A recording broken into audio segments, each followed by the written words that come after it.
As-salaam wa-alaikum, brothers and sisters. This is a bonus episode of the 17 Verses podcast. I've still released a Quranic recitation for today, so feel free to download that episode as well. If you enjoy the podcast, please help spread the word. Tell your friends and family, subscribe in iTunes or Stitcher, and write us a review.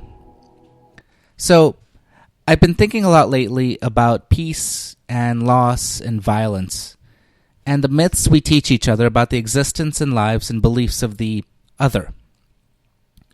Muhammad Ali passed away recently, and an entire nation celebrated a black Muslim American athlete's courage, his athletic prowess, his charisma, his devotion to his religion, even his subversion of the norms of America. A deranged, mentally ill Muslim man shoots up a nightclub in Orlando. Omar Mateen's crimes were horrific, and there's no way I can denounce them strongly enough. But an entire nation erupts into a firestorm of blame and fear and hatred. Islam is at fault, gun laws at fault, conservatives at fault, liberals at fault. They are at fault. I am not at fault. Whomever I or they may be. And I'm wondering, have we learned nothing from Ali's life in all its imperfect, inspirational, subversive, radical glory? Have we learned nothing from the totality of our scriptures and tomes, from our heroes, from the better angels of our nature? There's a Catholic belief, which is echoed in Islam, that faith alone is not enough, that faith must be joined with good works. The Shahada, or the declaration of belief that is central to Islamic faith, and the Salat, or the 5 daily prayers, are not the only pillars of Islam. There are 5 pillars in Islam, and at this time of year, Saum, or fasting during the holy month of Ramadan, and Zakat, or charity, take a prominent place alongside the Shahada and Salat. All Muslims who can do so are required to give to charity. This includes, but is not limited to, Zakat al-Fitr, which is a small compulsory sum intended to help the poor celebrate the end of Ramadan. All Muslims who can do so are also required to fast during the month of Ramadan. No food, no drink, no anything from dawn to sunset for around 30 days. Also, no swearing, no losing one's temper, and no untoward thoughts. These are mental aspects of fasting during Ramadan with which this potty mouth struggles every single day. But it's in the living, in the doing, that we can attempt to find grace in the totality of religion, making it a deen, or way of life. Belief, prayer, fasting, charity, and good works. Not by being some cloying ascetic who prays nonstop or plays gotcha games with random verses from the Quran. Each individual pillar is important, but only insofar as they combine to teach us how to live our lives beyond the prayer mat and the masjid, or even the soup kitchen line. Muhammad Ali once said, "It's the repetition of affirmations that leads to belief, and once that belief becomes a deep conviction, things begin to happen." It's easy to see how those beliefs can be warped by the violent few. Unfortunately, this obscures seeing how those beliefs are lived out peacefully in the lives of millions of the faithful. Imperfectly, yes. Theologically rigorous, maybe not always. But as faithfully as we can. Is that not authentic enough Islam? When asked whether he was as good a Muslim as he was a boxer, Muhammad Ali said that he tried and strived to be good, but that it wasn't his place to judge, that in the final word only Allah could render judgment onto him. No Muslim had the right to talk about how good he or she is.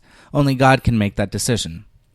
It sounds like a bit of an equivocation on the video, but I think Ali was trying to say that he knew he was the greatest boxer, but he didn't know whether he was a good Muslim because it wasn't his place to judge his own piety. Later on in life, he said, quote, "We as Muslims have to stand up to those who use Islam to advance their own personal agenda. They have alienated many from learning about Islam. True Muslims know or should know that it goes against our religion to try to force Islam on anybody." Unquote. Spend a minute looking through my Facebook wall, Google CARE or ISNA or even the local mosques in Pittsburgh, and you'll find American Muslims denouncing extremism. They've been doing it for years in the Middle East as well, but it's not really sexy enough or loud enough for Fox News or CNN. In a 2015 article in Mother Jones, Jenna McLaughlin wrote about the use of satire in the Middle East in battling against ISIS. Quote, "Satirical poetry and performances are a centuries-long tradition in the Middle Eastern countries. Cartoonists and satirists in the region were a major force during the Arab Spring uprisings of late 2010 through 2012. Bassem Youssef, dubbed the Jon Stewart of Egypt by viewers and the media, hosted a satirical news show that spent most of its time criticizing Egyptian political regimes prior to and during the Arab Spring. He canceled his show last summer, fearing retribution from the Egyptian government. Middle Eastern television representatives insist that satire is an important weapon against ISIS, whose team of graphic designers, media spokespeople, and artists craft the sophisticated videos and messaging that lure in foreign recruits. As Ala Al-Majedi, who works on Al-Iraqiya's satirical shows, said in an interview with the Middle Eastern news site Al-Arabiya, comedy is one way to raise awareness about the opposition to ISIS and other terrorist organizations." Unquote.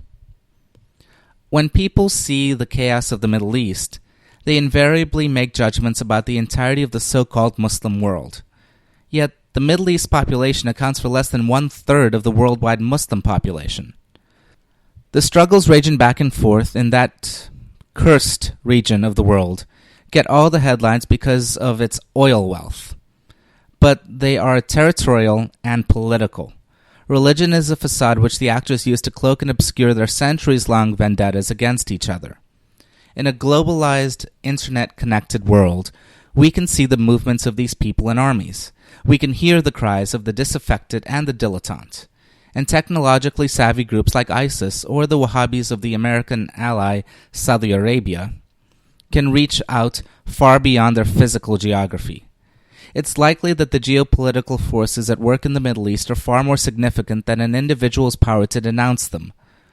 But we're still trying.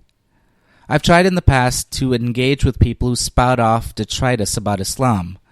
Invariably, they Islam-splain at me that my Islam and that of many other American Muslims is not the true Islam, and then quote some right-wing site's analysis of the Quran, a line about killing the disbelievers or some such mishegoss taken out of historical or defensive context, and without the ever-present caveat that runs through the entirety of the Quran, that only God can mete out judgment.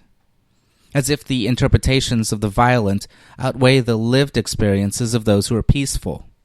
The devil may quote scripture to suit his own purposes, but only the faithful who practice the full measure of it can bring a religion into being in a way that will withstand the whips and scorns of time. That's the definition of a Deen, a way of life. That's the Islam lived by my people. That's my Iman, our faith. As always, thanks for listening and be well. The show notes as well as some additional links and videos can be found at 17verses.com. That's the numbers 17verses.com. And if you do enjoy the podcast, please help us spread the word. Tell your friends and family, subscribe in iTunes or Stitcher, and write us a review.